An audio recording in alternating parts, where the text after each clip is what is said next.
minutinhos a gente espera e para a gente começar, tá bom? Elas começaram quando a polícia de Palmas, no interior do Paraná, recebeu informações de que um homem estava vendendo fotos e vídeos com cenas de abuso sexual infantil. Ele compartilhava, oferecia esse material em grupos de aplicativos de mensagens. A polícia identificou 54 pessoas que compraram estes arquivos. E hoje, agentes de 19 estados e do Distrito Federal fizeram buscas nas casas delas. Os investigados têm entre 16 e 61 anos de idade. 10 suspeitos foram presos, 9 em flagrante por armazenarem este tipo de conteúdo. Um adolescente também foi apreendido. O homem que vendia estes vídeos foi preso no ano passado na Paraíba. Os policiais analisaram a conta bancária dele para conseguir informações sobre as pessoas que pagaram para ter acesso a esse material ilícito. O delegado que coordena as investigações informou que os trabalhos continuam para identificar se há mais gente envolvida e se eles cometeram outros crimes. Os indivíduos vão ser interrogados e questionados sobre essa aquisição de material e eventual armazenamento e, dependendo do que for descoberto com a análise dos dados obtidos, podemos esperar então outros desdobramentos dessa operação. Então, a identificação de mais pessoas envolvidas na comercialização, no armazenamento, compartilhamento, mas em geral, desse tipo de material ilícito.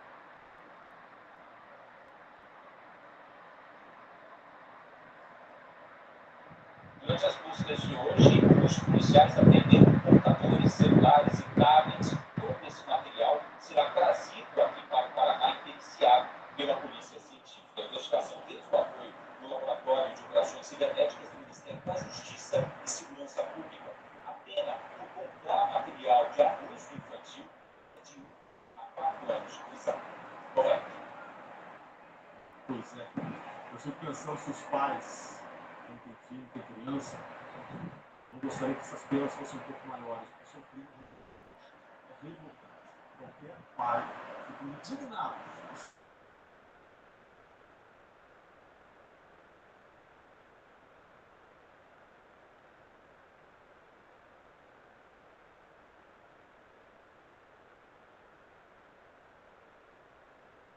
Uma corrente de solidariedade entre estados. Seu Geraldo Fiocão postinho do estado médio para pressão alta. Ele saiu com tudo o que precisava. Alô? Os comprimidos que levou para casa em Guarapuava, no Paraná, vieram do Rio Grande do Sul. No ano passado, pessoas, empresas e ONGs de todo o país enviaram medicamentos para as cidades gaúchas atingidas pela enchente histórica no estado. Mas nem tudo precisou ser usado. Agora, a Secretaria de Saúde fez o caminho inverso.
Gente, boa tarde. Então, vamos dar início à nossa assembleia.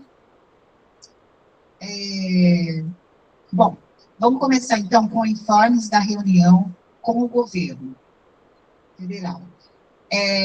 Existiu a reunião, né, chamada Mesa Nacional de Negociação Permanente.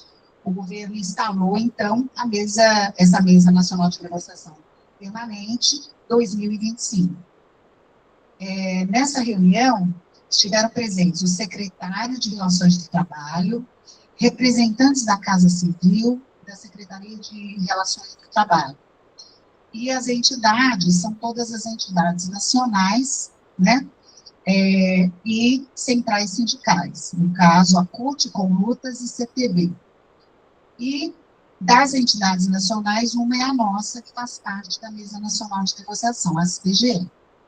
E aí existem 2 fóruns, chama-se FONACAT, o fórum dos órgãos, né, das entidades que têm impedimento tácito de serem exclusivas de Estado. Não são, porque não existe definição na lei de exclusividade de Estado, tá? Mas eles se sentem, é o Banco Central, são os auditores, tá? CVM, é isso. Esse setor. Esse setor representa 20% do funcionalismo federal. E os outros 80% são representados pelo Fórum Nacional dos Servidores FONASEF, que é a SPGE, Educação Federal, Saúde, Cultura, IBGE, INPI, Fiocruz, todos os órgãos, INCRA, IBAMA, todos eles, tá?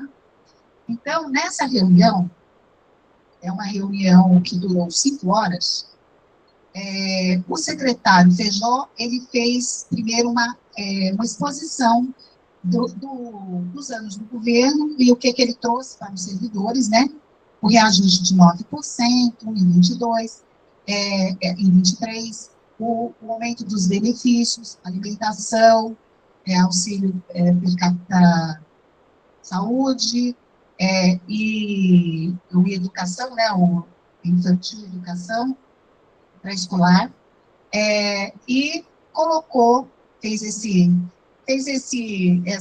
apanhado, né, do que eles fizeram, dos 45 acordos salariais que eles estabeleceram o ano passado, das alterações que ocorreram nas carreiras, que a maioria era de 15 patamares para 20, que eles conseguiram unificar isso e tal.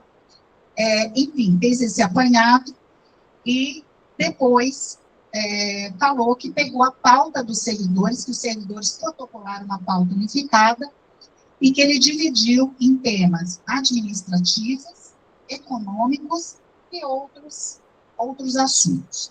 E que eles pretendem fazer reuniões de 3 em 3 meses com os representantes para discutir essas pautas em blocos, tá? A seguir, ele passou a perguntar algumas questões que estavam na pauta que ele precisava de esclarecimento, tá? E assim foi feito. Na sequência, os servidores se manifestaram, foram 2 servidores do FONASEF, 2 do FONACAT e 2 das centrais que puderam se manifestar, porque é limitado o número de pessoas que falam, né? A gente mesmo concorda com isso para evitar dispersão, né? Todo mundo começa a falar e desanda. O fórum pediu 3 de cada, né? Mas eles falaram 2 por causa do horário, por causa das coisas, mas todo mundo deu conta da história, tá? Enfim, existem itens que são prioritários, né, nas pautas, que eles pediram para que as entidades estabelecessem quais são os itens prioritários das pautas, né, para iniciar. Bom, e um dos itens é a Convenção 151 da OIT. A OIT, a Organização Internacional do Trabalho, ela entende que os países que são signatários da OIT, eles têm que estabelecer as políticas que são definidas. Por exemplo, liberdade sindical, direito de greve, mandato sindical, essas coisas. Regulamentar isso. E isso não tem regulamentação. Então, esse é um dos pontos que foi abordado. A outra questão foi sobre saúde dos trabalhadores. Foi feita uma exposição pelas pessoas dizendo que o funcionalismo, existem muitos problemas de saúde no funcionalismo, não só saúde do ponto de vista física, mental, psicológica, né? E que faltam dados para a gente saber o que se passa. Você tem um sistema de saúde, mas não se apresenta nos boletins estatísticos o grau de adoecimento. Do que adoecem os servidores públicos? Quais são os tipos de licença, afastamento? Evidentemente, não identificando ninguém, mas para que o governo estabeleça políticas. Se nós estamos vivendo um período, por exemplo, onde a ansiedade seria um dos itens importantes, é preciso ter combate, é preciso ter política para isso, né? É preciso ter profissionais, etc. E assim vai. Então, como que se estabelece essa preocupação do governo, né, com os servidores, dos órgãos com os servidores, se a gente não sabe o que acontece, né? Embora todo mundo registre lá o seu afastamento, não existe um boletim estatístico, informações para se pensar isso. Então, é uma cobrança que foi feita.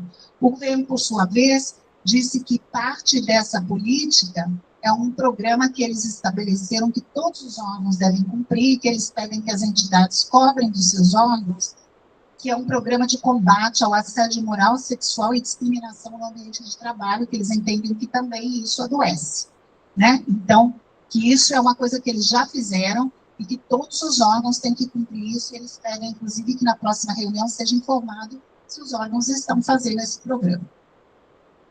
Outra questão que foi apresentada pelo governo é que existe uma nova instrução normativa sobre auxílio e transporte, válida a partir de 1º de março.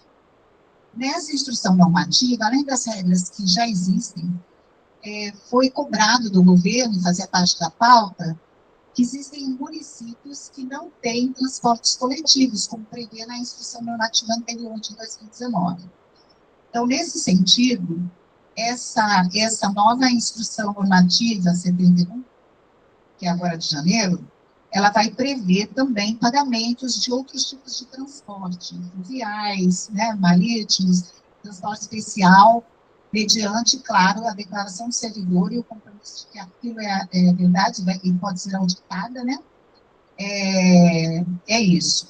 E não prevê pagamento de transporte para pessoas que usam seu próprio transporte para o trabalho, certo?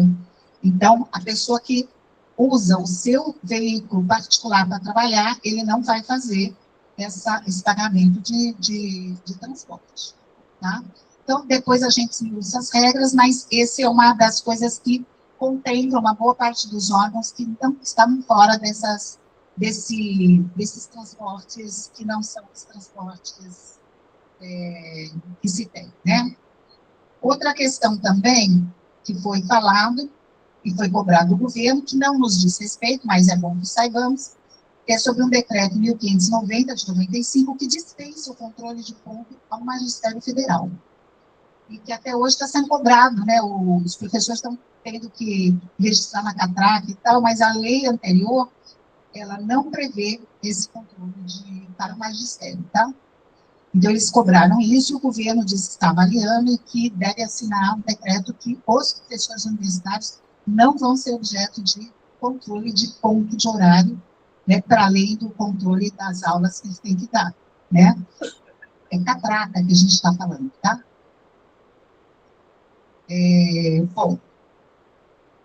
Outra coisa que foi falado e debatido é sobre a medida provisória com reajuste do funcionalismo. Essa medida provisória, ela só vai ser válida quando a lei orçamentária for aprovada, mas ela é retroativa a 1º de janeiro de 25. Porém, o que foi discutido é que essa medida provisória, ela tem validade de 3 meses, podendo ser prorrogada por mais 3, ela tem que virar lei, depois de que a LOA liberar, né? Mas ela tem 500 emendas. Na medida provisória, tem 500 emendas. Então, foi debatido, o próprio governo colocou, que vai ficar difícil tramitar uma medida provisória que tem 500 emendas. E de quem são essas emendas? Essas emendas são das entidades, algumas, porque o texto na medida provisória não saiu de acordo com a negociação, outras que não foram contempladas na medida provisória entraram com emendas para receber, né, o direito, como algumas que o governo não ia dar reajuste nesse ano, ou não ia contemplar alguma coisa que a categoria queria, que estava fora dessas negociações, eles colocaram emendas lá, tá? Fora as emendas que podem ter de parlamentares, são emendas de partidos, né? Porque a pessoa procura um partido para fazer as suas emendas. Então, tem 500 emendas. E é claro que é do nosso interesse que a medida provisória, quando for a votação para se transformar em lei, não tem empecilhos, porque senão ela emperra. Então, foi solicitado ao governo uma reunião extraordinária para tratar disso. E o governo disse o seguinte: as entidades que ali estavam representando, que encaminhasse para ele o que está errado no texto que diz respeito à sua categoria, a categoria que representa. Aquilo que foi negociado, ele assegura que vai ser corrigido, né? Aquilo que não foi negociado, que está lá, eles vão propor a rejeição, tá? Então, foi pedida essa reunião também. Então, é importante que saibam também que não é só um problema da medida provisória, mas que tem essas emendas, mas o sentido do funcionalismo das entidades representativas foi resolver isso numa reunião pós-carnaval, mas extraordinária, para se resolver essa questão também.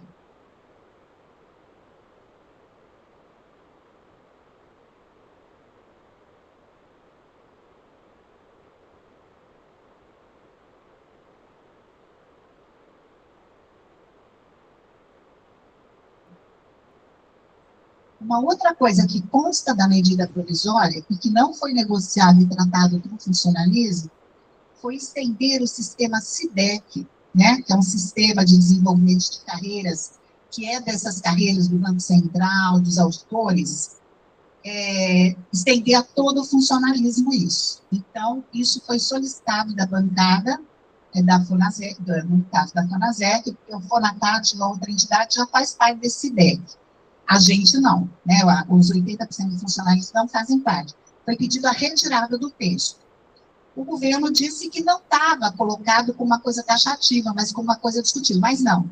Eu fui também olhar, está lá taxativo, que todo mundo vai ficar no SIDEC. O que significa ficar no SIDEC, né? Esse sistema SIDEC? É que lá, a avaliação de desempenho, ela se dá por vários fatores. Então, é uma cesta de pontuação. Por exemplo, vou dar um exemplo para vocês. Você fez cursos de capacitação? Ponto. Você deu treinamento? Ponto. Você tem texto escrito? Ponto. Você é chefe? Ponto. Você faz algum tipo de supervisão? Ponto. Então, as pessoas vão ser pontuadas por questões específicas para poder ser promovido, progredir. E essas progressões, elas variam no SIDEC, elas não são anuais, elas são de um ano, às vezes de um ano e meio, não tem avaliação para todo mundo. É tipo 25% num ano, 25% no outro, e aí seriam esses pontos. Então, o conjunto do funcionalismo, os 80% que apresentam, são contrários a isso, acho que isso tem que ser debatido, né? Porque hoje a avaliação do funcionalismo, desses 80%, é anual, né? Então, se for, e tem sido, todo mundo está sendo avaliado anual, né? Progressão, promoção. Então, significa que teria um prejuízo muito grande, limitar o número de pessoas, criar cestas, por exemplo, até essa questão de dar treinamento, capacitação, escrever texto, tal, isso tudo pressupõe se a pessoa é chamada, é convocada, se ela é liberada, né, para fazer cursos, capacitação, enfim, tem uma série de coisas. Então, O governo disse que não está taxativo, foi dito que está, e o texto realmente está, então foi solicitado que isso seja retirado, tá? Para um debate. O governo também abriu e já convocou algumas entidades para mesas específicas, tá? Professores universitários, escolas técnicas federais, já tem algumas mesas que voltaram a funcionar, que é para que essas mesas específicas? As mesas específicas é para continuar a discussão. A gente tem essa coisa do reajuste, mas tem outras, por exemplo, nós não temos uma reivindicação de carreira, nós não temos essa reivindicação, que é a nossa reivindicação, que é uma carreira de outro patamar, diferenciado e tal, então a gente quer continuar esse debate, e é isso. Então, tem que se estabelecer isso, e o governo vai estabelecer ao mesmo tempo mesas específicas. A nossa não está marcada ainda, tá?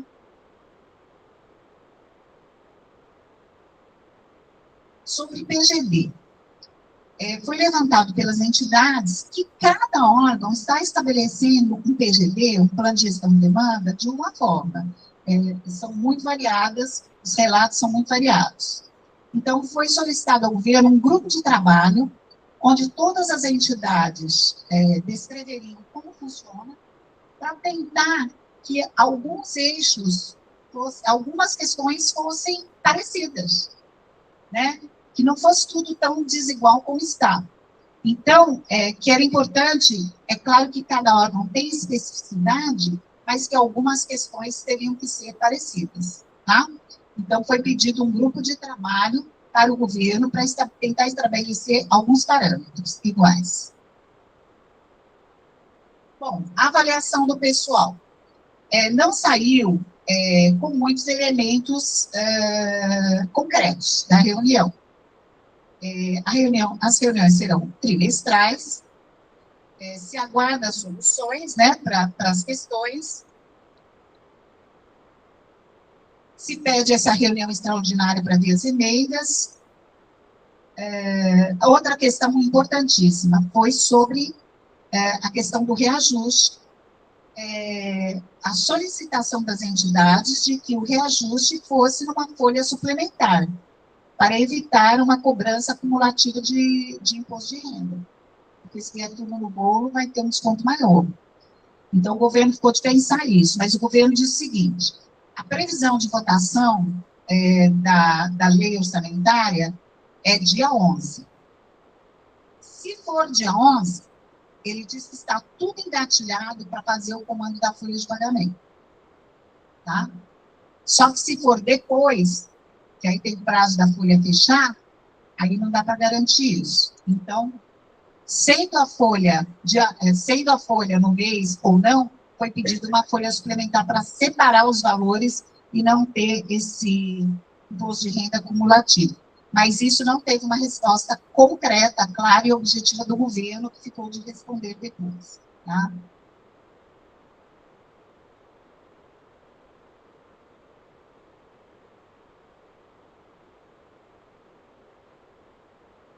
Outro ponto também é que, como o governo diz que é contra aquela reforma que o Bolsonaro colocou, a 32, né, a PEC 32, mas a gente está preocupado que eles vão fatiar e começar a mandar projetos separados. Outra questão que foi discutida é assim, que nenhuma reforma seja feita sem discussão, mesmo essas infraconstitucionais que estão falando, né, de fazer picado alguns pontos, que seja debatido, né? E é isso. E vai ter uma jornada de lutas de 10 a 12 de março para pressionar pela votação da lei orçamentária. Que vocês já sabem que a lei orçamentária ela não está sendo votada por dois aspectos. Um é a pressão que os parlamentares estão fazendo para liberar as emendas individuais. Aquelas emendas que cada parlamentar tem um X de recursos, né? Absurdamente, eles têm um X de recursos, né? Para o seu feudo eleitoral, né? E isso é um absurdo, porque o dinheiro do serviço público devia ser todo debatido, discutido, né? Para onde vai a saúde, a educação, para que municípios, as prioridades, etc., infraestrutura e tudo mais. Mas, além de discutir tudo isso, cada parlamentar tem um X de verba. E aí tem uma pressão porque o STF, né, o Dino, ele questionou isso, então eles estão pressionando para sair, tipo assim, a gente não vota se não sair esse dinheiro nosso, tá? É bem isso. E tem um segundo grupo que está pressionando pela reforma, que é da base do governo, está pressionando para ter mudança ministerial, como de fato já está acontecendo, né? A ministra Lísia da Saúde está saindo, o Padilha está entrando, eles também estão pressionando para mudar o presidente do IBAMA, porque o presidente do IBAMA está contra, né, a exploração de petróleo numa região da Amazônia, e aí eles querem colocar o Márcio Moreira, que é ministro, né, para fazer isso vai ser uma outra briga, né, uma outra briga, porque acerta com um, briga com o outro. Tem, talvez, a Tabata Amaral vá para o Ministério da Ciência e Tecnologia, o que diz aí as matérias, né? Então, assim, está tendo uma pressão desses setores da base do governo, né? Que é um governo amplo, né? Então, cada grupo tem X vaga de ministério. E aí eles estão querendo pressionar mesmo ter alteração. A Gleisi Hoffmann deve ir para a Secretaria da Presidência, tá? Então, ele já mudou a comunicação, né? Então, eles estão tendo alguns ajustes aí nos ministérios e está tendo também esse lado da pressão, tá? Que já está fazendo efeito. Então, assim, da reunião com o governo é isso que tem. Então, reuniões trimestrais, pedido de reunião extraordinária para ver as emendas, a LOA não foi votada, e aí já aproveitando, dizendo o seguinte, a LOA é definidora de várias questões, tá? Inclusive, em relação, se o presidente do IBGE vai conceder o reajuste para os SCQs, para os ACMAPs, para os analistas censitários, porque vai depender do valor que for estabelecido, que o IBGE tiver de recursos. No caso dos SCQs, recursos de pessoal, no caso dos ACMAPs e analistas, recursos para o censo agropecuário, para ele estabelecer reajuste que ele colocou que minimamente gostaria que fosse inflacionário, mas vai depender também da votação da LOA, tá? Bom, feito isso, vamos para o outro informe. O Sindicato Nacional, os dirigentes do nosso sindicato, estão em Brasília essa semana toda em articulações. Nessa função. Articulações, né? Ponto alta, né? São muitas coisas que a gente quer. A gente está combatendo a fundação pública de direito privado, a gente tem interesse que no concurso tenha mais 50% de vaga, a gente quer nossa mesa de negociação específica, a gente quer concursos, né, públicos, só que me parece, dando que saiu a lista dos órgãos que vão ter o segundo CNU e o IBGE não está nela, saiu ontem, tá? Pois se vocês dão uma olhada, mas o IBGE não está contemplado, porque até então o presidente do IBGE, a direção do IBGE disse que ia pedir para entrar no CNU agora, no novo CNU, das vagas onde não foi pedido. Então, determinadas agências foi pedido, então ele pediria para outras que não foram, para completar o quadro. Mas ontem, na relação, eu vi muito rapidamente, eu não vi o IBGE, vi vários outros órgãos que não estavam contemplados nesse, e estava agora nesse outro. Então, não vi o IBGE. Pode ser que entre depois, mas agora não está no próximo CPMU, né? Concurso Nacional Unificado. Bom, então, vamos lá. Dos contatos, foram feitos contatos com vários parlamentares, eles estão fazendo aquela visita, sabe, de gabinete em gabinete, tal, documentos, entregando e tal. Bom, o primeiro contato foi feito com o senador Rogério Carvalho, ele é líder do PT no Senado, sobre a discussão da fundação, foi feito com ele. Ele disse que ele é defensor da fundação, que é uma bobagem nossa ser contra a fundação, que a fundação será necessária. A única coisa que ele acha é que, de fato, registrar uma fundação no cartório não é certo, tem que ter uma tramitação legal, né, de lei, mas que é uma linha do governo a criação das fundações públicas de direito privado para todos os órgãos. porque existe um ajuste fiscal, não existe mais recursos, né? O modelo capitalista hoje prevê recursos para a produção, mas muitos recursos fictícios, e que os recursos estão escassos no serviço público, tem os ajustes, não tem recurso, e que o plano de trabalho dos órgãos começa a ficar mais restrito se não tiver alternativas em paralelo.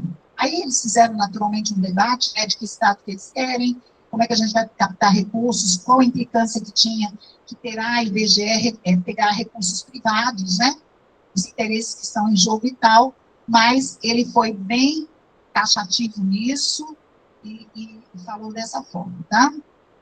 Depois foi feito com outro líder também do PT, que é o Mongás, do Rio Grande do Sul, ele também falou a mesma coisa, que tem um arcabouço fiscal, e o arcabouço fiscal está muito restrito aos serviços públicos, e que não tem alternativa, e que a alternativa eles consideram essa mesma, tá? Mas se dispõe a ser interlocutor dessa crise no IBGE e tudo mais, para ajudar nessas relações e tal, enfim. Aí foi falado com vários parlamentares, tá? De todos os campos, alguns até nos procuraram e tal. Aí teve a reunião com a ministra do Planejamento, tá? E sua equipe. Aí a reunião com a ministra Simone Tebet durou 50 minutos, depois ela prosseguiu com os assessores. Então, foi da mesma forma que a reunião anterior, né, que foi feita há um ano, menos de um ano com ela também, foi calorosa, receptiva, mas ela também falou o seguinte, que o arcabouço fiscal ele produz um efeito muito grande no serviço público, restringe as verbas, não tem de onde buscar recursos, e que acha que os órgãos vão ser muito prejudicados nesse arcabouço e que tem que buscar alternativas. E que, de fato, é uma linha de governo, abrir as fundações públicas e privadas, com a qual ela concorda, mas que ela tinha uma informação para nos dar, porque depois das denúncias que foram feitas, de tudo que aconteceu, né, a imprensa e tudo mais, ficou uma situação muito constrangedora, foi muito explosiva, afetou o governo, né, foi muito ruim a repercussão das denúncias, e que, então, está suspenso, né? E que essa suspensão, ela acredita que vai demorar, ela acredita que eles não vão mexer com isso até o fim do governo, eles não vão mais mexer com isso, porque foi muito ruim. Inclusive a forma, né, ela foi muito delicada na questão da crítica ao presidente, ela não fez, né, ela foi assim, delicada, mas realmente foi muito complexo, que a questão de ser uma autorização legal, né, uma lei, e não um registro no cartório, o parecer do Ministério não teria falado sobre isso, porque isso era óbvio, segundo ela, e que, de fato, isso aí não deve mais ser mexido até o final do governo. Mas que se a única pessoa que pode dizer toca o barco é o Lula. Se o Lula disser toca o barco, aí está autorizado. Mas se não tiver, não tem clima interno. Eu vou dar só um detalhe, que a Simone Tebet falou que não alertou que teria que ser legal, né, que teria que ser uma lei, porque era tão óbvio, mas, na verdade, o parecer do Ministério do Planejamento, embora tenha dito, tirem o Ministério do Planejamento disso, não pode ser repassado recursos do IBGE para a Fundação, não pode ter funcionários do IBGE na Fundação, não pode, não vejo que se prevê que não tenha pagamento para servidores do IBGE que compõem a Fundação. Tudo isso foi falado, é bastante crítico o parecer do Ministério do Planejamento em relação à Fundação Pública de Direito Privado, que o presidente Marcos Costa criou sem a gente saber, né? Apesar dele ter feito os diálogos, ele em nenhum momento falou sobre fundação. Na realidade, do parecer dela, do parecer do Ministério, né, não é dela, é dos advogados da área, estava escrito que poderia ser registrado no cartório. Eu li esse parecer, então, mas ela falou isso, o pessoal achou também que não ia rebater, né? Deixa rolar. Bom, a Simone Tebet também falou que também, é claro, que além da reprodução toda, teve questionamentos do TCU, tem várias questões que indicam que não deve se mexer com isso. Bom, também deu outra informação. 25% ou 50% a mais do concurso vai depender de se tiver dinheiro na Lua. Não é certo que tenha nem os 25% a mais. Vocês estão entendendo? O concurso, os concursos eram assim, faz o concurso, depois tinha 50% a mais de vaga que poderia ser chamado, né? Concurso de 2006, concurso de 2010, todos os concursos anteriores, até 16. Só que o governo Bolsonaro, ele mudou isso, ele botou 25% poderia ser uma solicitação simples e vale. E mais 25% dependeria da aprovação presidencial, tá? Só que agora a Simone Tebet está dizendo que nem 25, nem 50, tudo dependerá do quanto terá de recurso na lei orçamentária anual. Se tiver recurso para pagar mais funcionários, aí vai ser chamado 25. Se tiver mais, de 50, mas não está nada garantido isso, tá? A outra questão que a Simone Tebet falou é sobre a PEC 27. Como a gente sabe, o nosso sindicato, junto com o INPEA, com o INEP e o CNPq, tem um projeto de lei que foi feito pela senadora Leila do Vôlei, né? Que é um projeto que prevê que o IBGE será um órgão exclusivo de Estado. Como eu disse para vocês, não existe na lei nenhum assim. E aí, a Leila colocou que era necessário colocar um projeto mais geral, para depois que aprovar, você fazer projetos de lei para prever um mandato, por exemplo, de 4 anos para o presidente do IBGE, a carreira para os funcionários, e aí fariam projetos específicos. Bom, o relator é o Cajuru. Então, a Simone Tebet, apreciando isso, nós pedimos o apoio dela para a tramitação.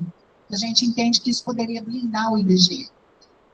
Ela disse que conhece o projeto, mas que acha que ele está muito em aberto, e que ela tem preocupação com ele, com esse projeto, dele estar exatamente em aberto, porque nós estamos com um Congresso muito conservador. E aí, se passa esse projeto, o conservadorismo lá pode entender, por exemplo, que o presidente do IBGE vai ser indicado do Senado, e vai ser indicado, sabe? Não vai ser uma eleição direta. A gente elegeu o presidente e tem uma lista tríplice. Não, eles podem dizer que vai ser um indicado do governo passando pelo Senado, passando pela Câmara. Então, ela falou assim, olha, teríamos que conversar para amarrar mais isso daí, porque com esse Congresso conservador, você pode criar uma coisa que parece bacana, mas pode ter uma repercussão ruim, tá? E acerca disso, o líder do governo, o Rogério Carvalho, ele disse que eles serão contra esse projeto, tá? Porque isto é uma aberração, porque ele cria mini-estados com autonomia e gera uma ingovernabilidade, porque se cada órgão público for criar um projeto de lei para tentar se proteger, né, como órgão de Estado protegido, aí você cria mini-estados, todo mundo corre atrás disso, e isso fica ingovernável, e que eles não têm intenção de apoiar esse projeto, tá?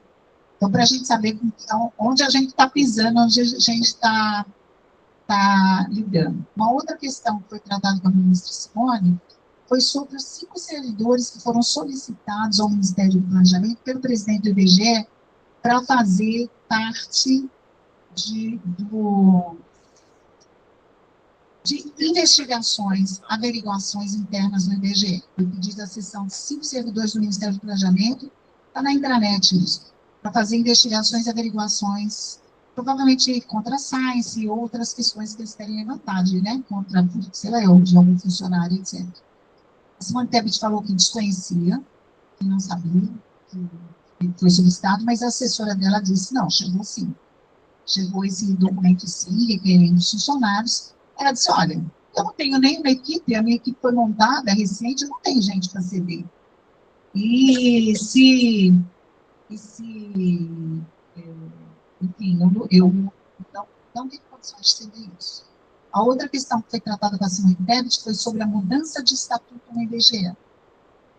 Porque tem uma visão aí que o presidente do IBGE falou, que vai mudar o estatuto e tal. É claro que a mudança de estatuto, às vezes, acontece por algum motivo. Por exemplo, quando as gratificações eram FGs, mudaram para FCS, foi mudar o estatuto. Porque aí tem uma nova configuração, números, etc., então muda-se o estatuto. Mas as mudanças aqui, o sindicato questiona, a possibilidade de mudanças do estatuto que alterem sua configuração, que, enfim. Ela disse que sobre isso ela vai estar atenta, até porque o Ministério do Planejamento tem um representante no Conselho Curador, que é o Marcelo, e que ele está bastante atento a qualquer tipo de mudança que houver, onde ele, como representante, vai estar questionando e tal. Então, da reunião, gente, os colegas passaram, e eles seguem lá em Brasília ainda, fazendo, a gente está tratando desses pontos. Sobre a fundação, né, questionamento da fundação, sobre concurso, o pessoal está lá de gabinete em gabinete pedindo mais gente para o IBGE, tanto os 25% como 50%, né, e mais concursos do IBGE, colocando a situação grave que o IBGE está passando, né, de falta de servidores efetivos, também tratando dessas questões, né, de estatuto, da PEC 27, e claro que também trabalhando na questão da votação na LOA, né, de forçar a marcação também da nossa reunião específica. É isso. Se tiver alguma pergunta, alguma... Vai, Gabriel. Vou falar aqui, Gabriel, porque aí o pessoal que está no virtual acompanha.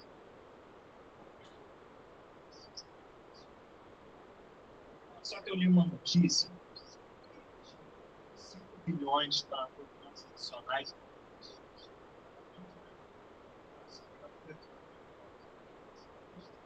tinha sido cortado 1 bi. Sobraram 4. Eu queria saber se ela comentou algo, se desses 4 bi estão previstos algum adicional. Então, depende da LOA, mas a LOA vai ser votada para 4 bi adicional.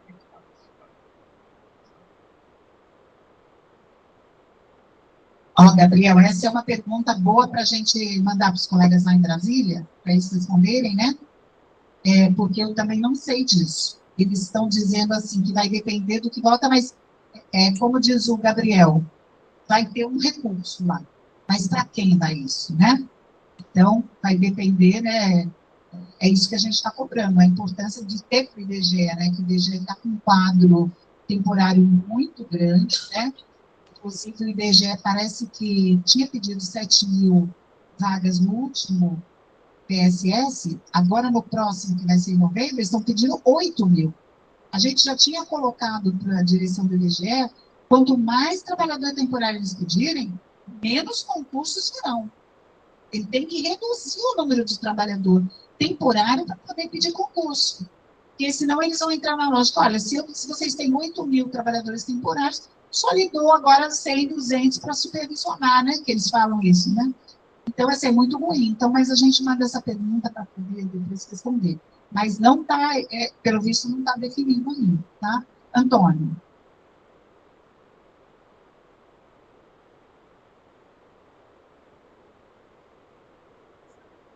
CNU ainda vai abrir, né? O Antônio está dizendo que ele entendeu que o Feijó falou que os 4 bi, né? Seria para o próximo CNU. Mas o CNU não está em andamento, então está previsto 4 bi em andamento nesta LOA, né? É porque essa LOA é desse 25. Aí ele vai fazer o processo seletivo, pode ter dinheiro do próximo CMU, sim, se o pessoal entrar em 25, como o anterior também, entrar no ano passado, né, não entrou. Mas aí a gente ainda fica devendo essa resposta, tá? Alguém mais? Uma pergunta mais? A jornada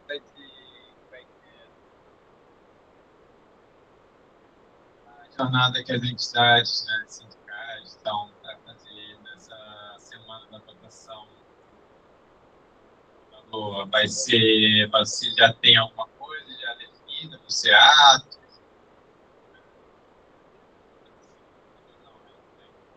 Anunciando, isso que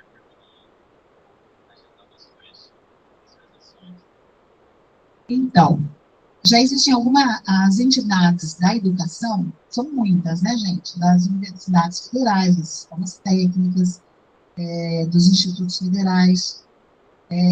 Esses já estão organizados, que eles vão ter caravanas em Brasília. Aqui no Rio,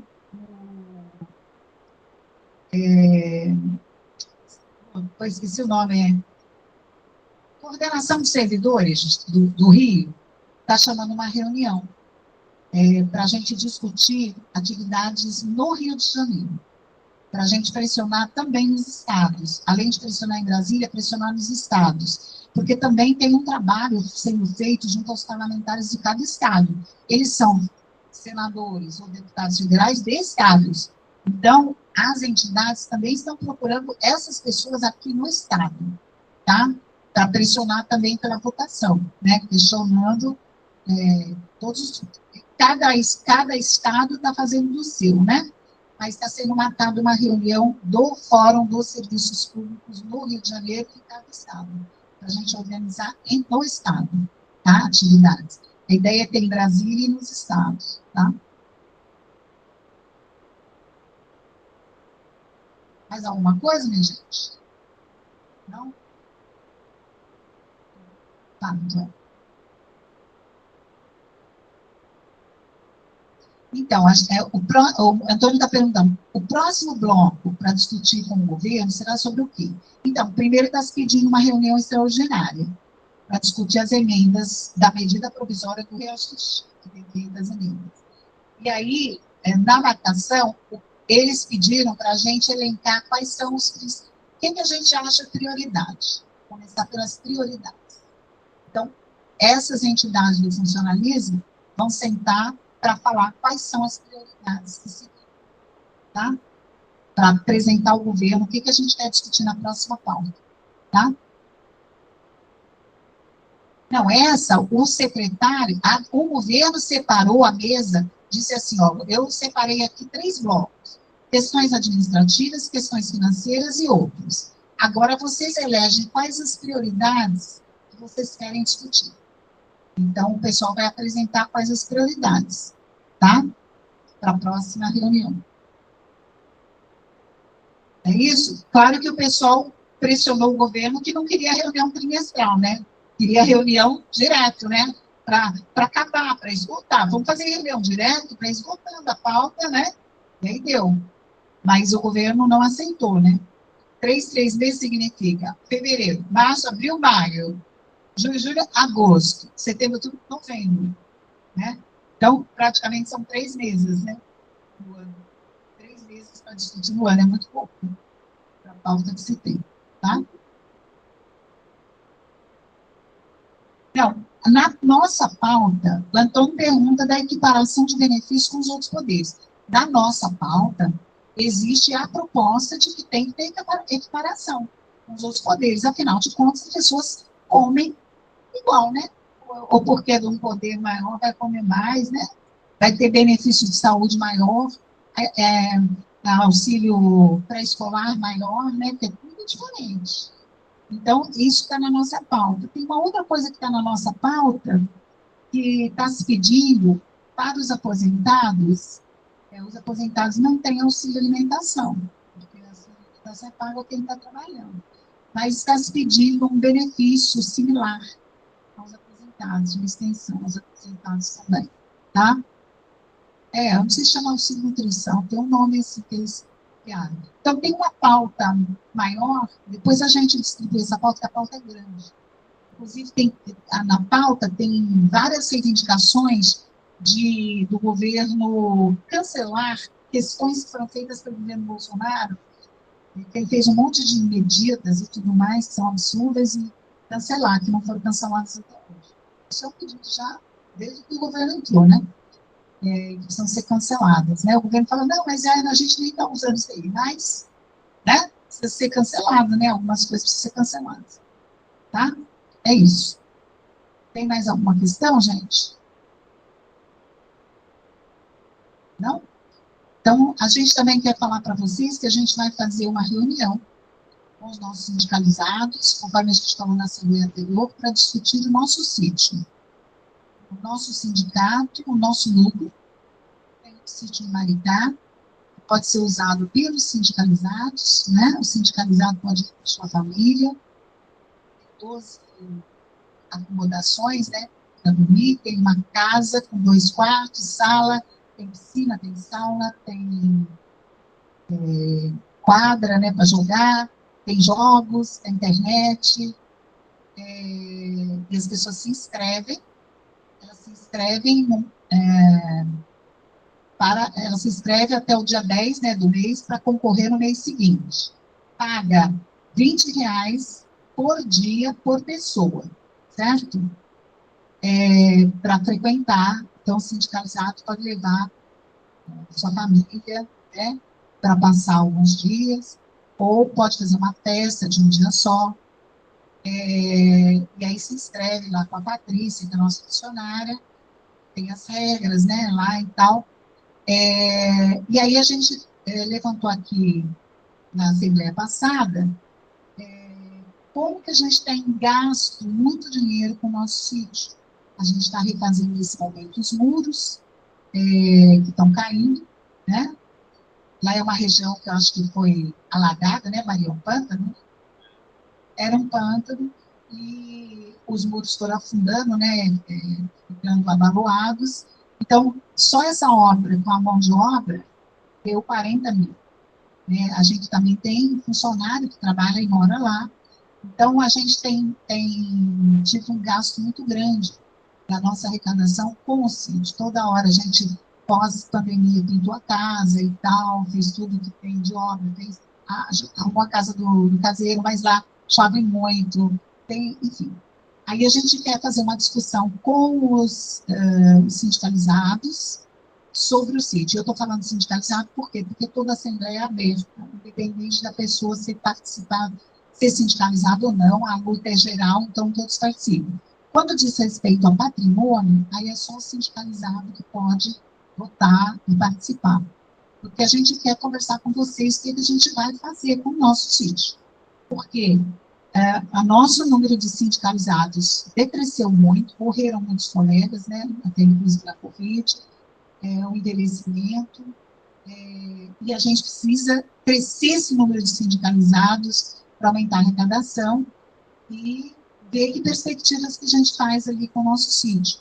Ele tem sido frequentado, vai ter gente no carnaval, teve gente essa semana passada, a galera que frequenta, né, sempre vai, é um lugar muito agradável, porém a gente tem que discutir aí a perspectiva dele diante do que a gente está vendo. Então, a gente quer apresentar nessa reunião específica os custos, os gastos, enfim, a gente pensar o sítio, o que a gente faz em relação a quanto a gente está gastando com o sítio, da nossa arrecadação, e como que a gente estabelece, o que a gente faz.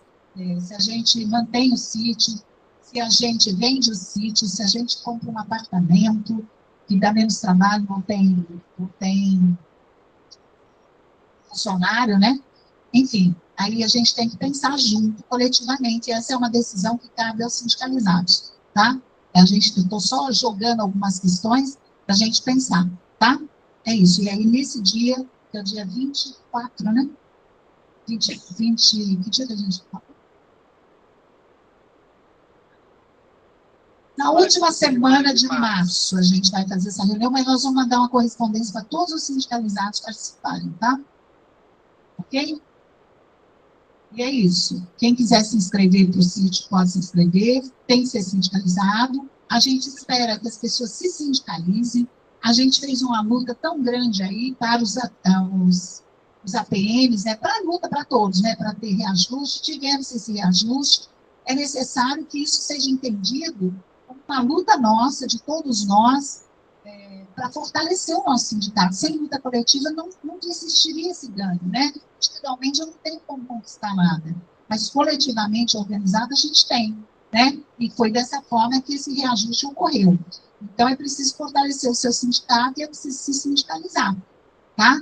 E aí eu estou falando tanto para os APMs, quanto para os SCQs, para os analistas, para os ACEMAPs e para os efetivos, ativos e aposentados, que tem que fortalecer. Porque se a gente não tiver um sindicato, o que vai acontecer com a gente? Quais são as perspectivas numa categoria que está como está, né, com poucos efetivos, muitos temporários, né? Então a gente tem que seguir lutando, mesmo estando aposentado. Estamos aqui com a Bedel, com a Jesus, com a Arlinda, né?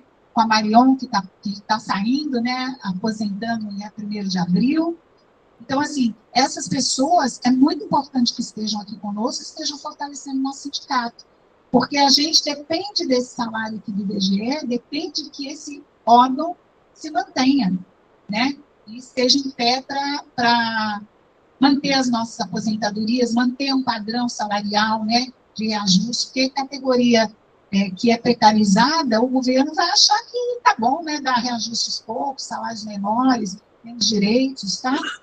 E vocês viram o discurso do que eu falei aqui, da ministra, do representante do governo, né, do líder do governo, todos falando de ajuste fiscal, que não tem outra saída, que não, enfim, que vai ser assim mesmo, que é reduzido como fato dado.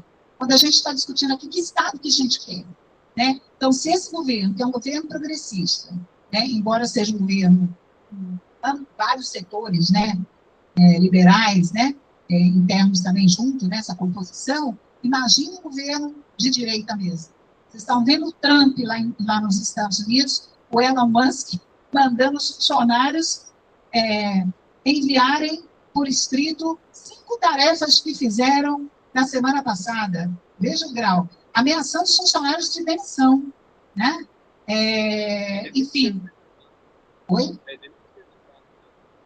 Eu não sei. Já demitiu?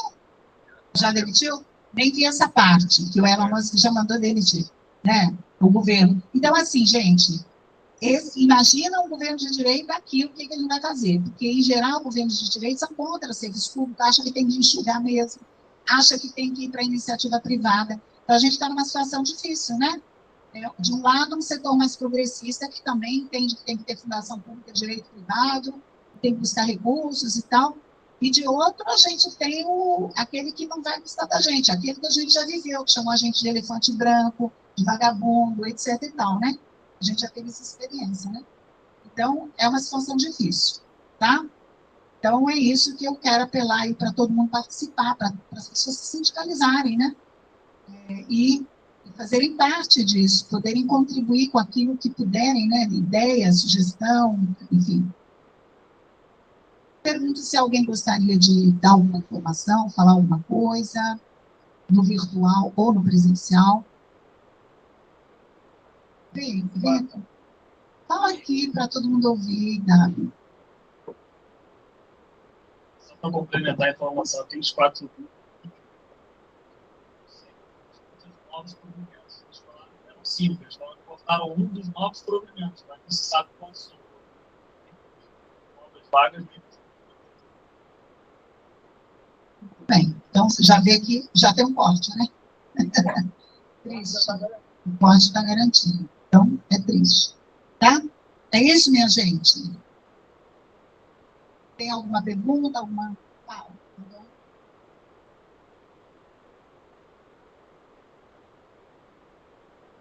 Isso.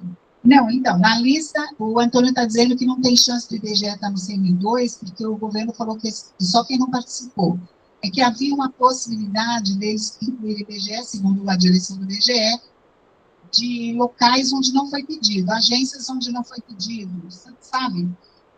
por exemplo, aqui foi pedido para 8 agências, né? Então, naquelas que não foi pedido, poderia ser. Só que eu já vi que a lista o IBGE não está no concurso nacional unificado, o segundo, o próximo, tá? Então, isso aí é certo, tá? Então, minha gente, olha, vamos encerrar desejando a todos um excelente carnaval, folga, diversão, né? E em paz, né? Tranquilidade, e até a próxima informação, a gente passa pelo e-mail, enfim, pela lista de transmissão, nós temos uma lista de transmissão, tem um e-mail, tem que se cadastrar, fala com a Patrícia. Para a lista de transmissão, a pessoa tem que cadastrar o telefone do sindicato para poder receber, e a gente manda mensagem quase todos os dias. Então, é importante também acompanhar por ali, tá? E é isso, então, agradeço a todos, tá? E aí, as próximas, a gente vai informando, e é importante que venham mais pessoas para a nossa Assembleia. Quantas pessoas fechou aí, Patrícia, para a gente informar?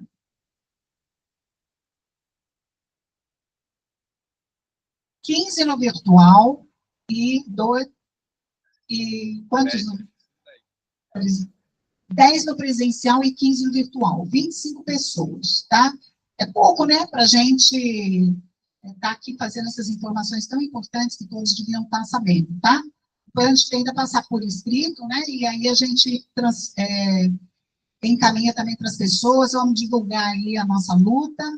Ótimo carnaval para todos. Temos aqui, inclusive, alguns colegas que estão presencial que passaram no CPNU, um concurso nacional unificado, e a gente parabeniza também esses colegas que passaram, que vão ser convocados, né, e a gente se sente muito feliz, né, deles passarem tanto para o nível superior quanto para o nível intermediário, e a gente quer abraçar e acolher toda essa galera que entrar aqui. Parabéns a todos que passaram, e aos que não passaram, não desistam, porque foi muito difícil, o número de vagas era muito pequeno. Então, vale a pena você investir nisso, estudar, né, e de fato, né, prestar os próximos concursos. Presta o próximo CNU, presta concurso que seja importante para você, depois, se não deu o IBGE agora, pode dar em outro momento. É isso aí, não desiste, tá bom? Um beijo. Aqui para o presencial tem cafezinho, mas bom cafezinho para vocês também aí nas agências e nos setores, tá? Beijo para todos.